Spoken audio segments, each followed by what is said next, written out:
We turn to someone on the inside who decided to speak out. And he is John Perkins, has written the book Confessions of an Economic Hitman.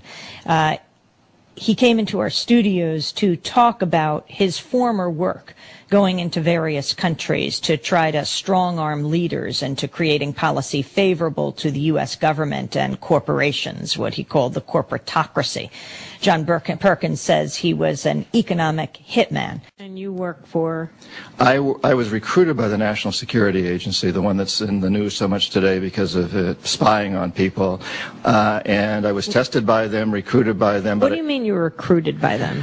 Well, while I was a senior in business school and at Boston University, they came to me and suggested that I take their tests. I had connections through my wife with people in the agency, and they put me through a series of tests, personality tests, lie detector, several days, and concluded that I would make a good economic hitman.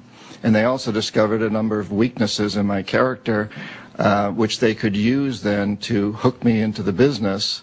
And then I ended up working for a private corporation. Why didn't you work for the NSA? Because these days it's not done that way. Nobody wants to be able to connect the dots. So the NSA, the CIA, these types of organizations often recruit economic hitmen and the jackals, the assassins, the 007 types.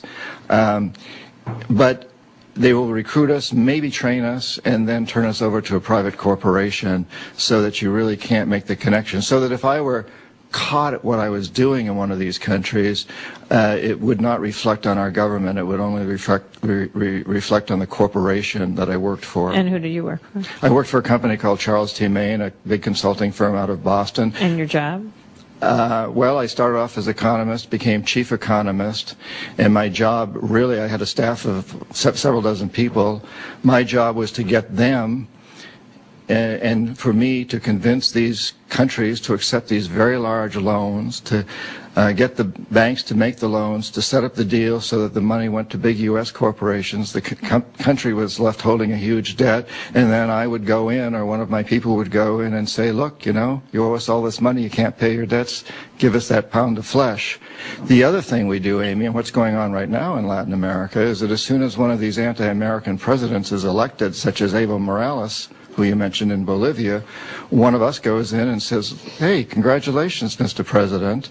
Now that you're president, I just want to tell you that I can make you very, very rich, you and your family, get several $100 million in this pocket if you play the game our way.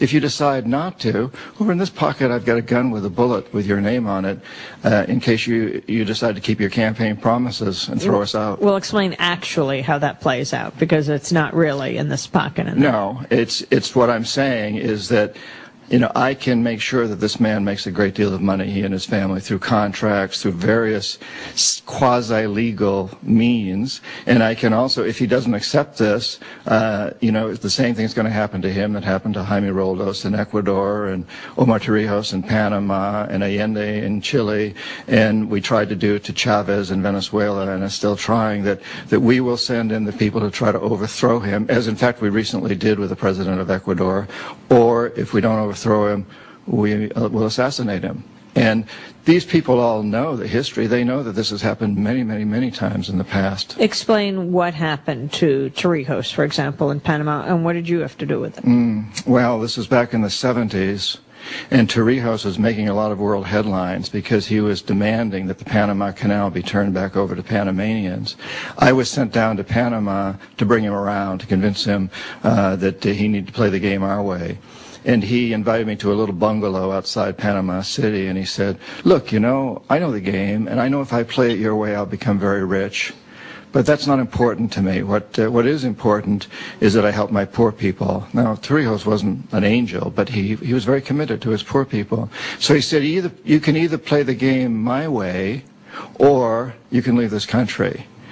And I talked to my bosses, and we all decided I should stay. Maybe I could bring him around. In the meantime, we could make some money.